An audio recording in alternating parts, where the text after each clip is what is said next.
Lazada haul tayo, guys. Nagpa-order si Papa ng relo sa Lazada. Ito, Lazada yan. Ang ano niya is 498. Kasama na yung ano, yung shipping fee dyan. Nasa 300 something yung ano. Hindi ko alam yung actual price. Pero ito yung pinili niya. Okay naman yung ano niya, yung lalagyanan niya. Social. Nasa clear na packaging naman. Ano ba tawag dito? Casing. Clear na casing. So, buksan natin. Grabe, guys. Hindi ko alam kung paano buksan to. Paano ba to? Masyado namang high-tech tong lalagyanan nito. Paano ba? Paano ba ito buksan? Ito meron ditong parang ano ba to? Para saan ba to? Wala, uy. Paano ba ito buksan? Wala sa bundok na ito. Alam, feeling ko dito yung binubuksan eh. Saan ba ito? Ay, struggle is real. Ano ba yan? Paano ba ito buksan? Teka lang guys, ipopost ko muna dahil hindi ko talaga mag-gets. Sus guys, gets ko na. Angat mo lang pala, tapos igaganyan mo lang. Iaangat mo lang ganyan. Iaangat mo, tapos ganyan. Masyadong. Ito, meron siyang kasamang instruction kung paano i-adjust. Kasi hindi pa naka-adjust yung oras niya. Ayan. Mga watch instruction. Yan. Bahala na si Papa dyan kasi siya naman.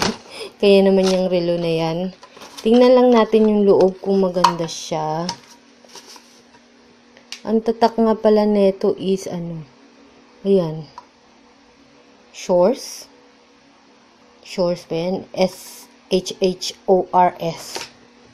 Ayan. Okay naman guys yung quality ng ano, nung material niya. Mukhang matibay naman siya. Hindi siya madaling masira. Kasi diba minsan yung mga ganitong strap manipis. Pero makapal naman siya. Mukha namang matibay. Bali ano, pangatlong bili na ni Papa ng relo sa Lazada. Si Papa, loyal customer yan ng Lazada. Ako kasi nag-ano na ako eh. Nag-over the backod na ako. Sa Shopee na ako namimili. Kasi nga naman, ang dami ko nabibili pag sa Shopee. Pero si Papa sa Lazada talaga siya. Ayan. Tapos ganyan yung design niya. Kasi si Papa, hindi rin yung mahilig. So yung maraming ano, yung parang daming arte sa relo. Kasi nga naman, syempre, lalaki. Ganyan. Yan, meron lang siyang onting details dito. Pero, sa tingin ko na, ano din yun eh. Adjacent. Yan o. Ito. Yan. Saka, ang gusto niya dito, malaki yung sulat. Kasi matanda na daw siya. Mayroon pa siyang plastic dito. Ayan. Okay naman. Wala naman siyang gas-gas. Balik natin. Wala pa kasi si Papa eh, kaya ako yung nag-receive nitong ano, nitong item. So ayan, i-adjust niya pa yan. Mali yung ano niya eh. Parang mali yung ano. Ang gusto niya dito merong day, tapos yung time ba yan? Tapos date, ewan ko ba. Ito yata yung time sa baba. Ito yung date. Date siguro to. Tapos yung day. Yan. So, mamaya makikita ni Papa. Alam nyo ba kung nakailang tawag na yun sa akin? Laging tinatanong ko dumating na yung relo niya. Excited much. So, yun. Tingnan natin kung ano magiging reaction ni Papa pag nakita niya na to. Papa, yung relo mo. Saan? Ando dun. May damage. Ha? May crack. Anong may crack? May crack. Eh, lagay mo sa rep yung ano. Sana? Nandiyan dyan. Ay, ang galing. Sa loob. Ganda. Eh, ilagay mo yung ano. Yung ano. Yes, ma. Ano? Paano bukas? Hindi pa na nakasin. Oo, chinek ko yan kaagad. Na-off ko muna yung TV kasi maingay. Sige nga, try mo nga buksan.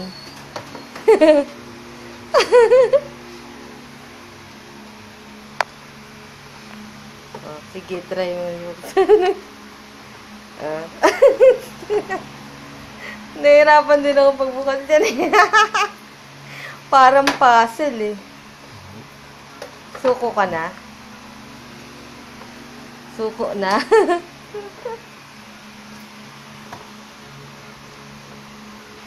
Oh, suko ka na? Sirit na? Sirit. Ay! Huwag mo sirain. Inaangat lang yan dito. Dito? Hindi, hawa. Ama na. Bidya mo ako. Yan lang yan eh. Ano ba yan? Yan! Inaangat lang. Pagkaangat mo noon, iangat mo lang yung paket. Tapos ako. Na-videoan mo na guys. Oo, kanina. Kala ko malaki. High-tech nga yung ano, pinapirma pa ako doon sa parang cellphone. Sa screen ng cellphone. Hindi pa naka-adjust yung oras nun. Oh, galing. Ano, satisfied ka ba? Ba't ST Saturday ba yun? Oo, mali pa yung oras eh. Parang may problema. Hindi, adjust mo yan. Meron ditong ano, oh. Meron ditong instruction.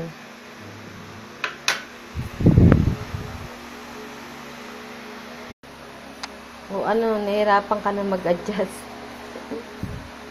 Wednesday. Wednesday. Si Mudra, ayun. Wednesday. Hello, mother.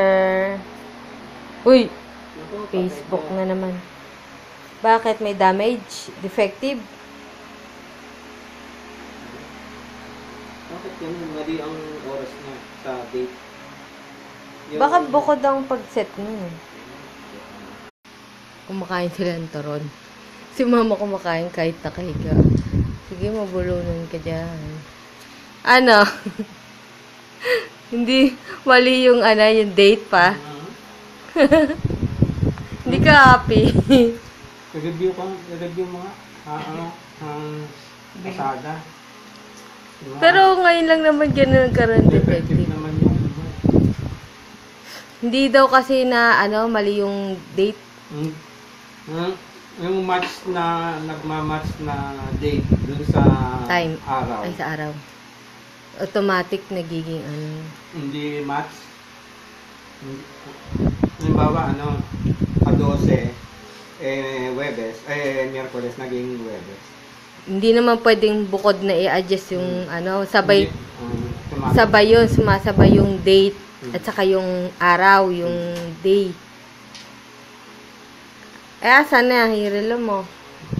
Pinapong Sira ulo ka. ko sa baso. Salbahe ka. I put Hindi. it in the waistband. Grabe ka, hindi. Hindi dun lang. Kaya lang hindi siya masyado naging happy. Pero okay naman yung tsura niya. Hindi. Maliit yung Eh kasi sinabi ko sa'yo, napaka-simple nung relo na yun eh. Maganda yung una. Malaki. Makikinig ka kasi sa akin. O, sinong dapat sisihin? Like to. Ikaw. Ikaw pumili ng design na yun. Ilang beses ko sinabing di maganda eh. Kulit mo. Ano, pambili naman ako ulit eh. Ay, nako. O, wag ka muna ka-order mo lang. Hindi nabola ako sa opisina. Ibibenta mo na naman. Hmm? Ibibenta mo? Nakapagbenta na ako. Hindi, yung relong bago. Hindi.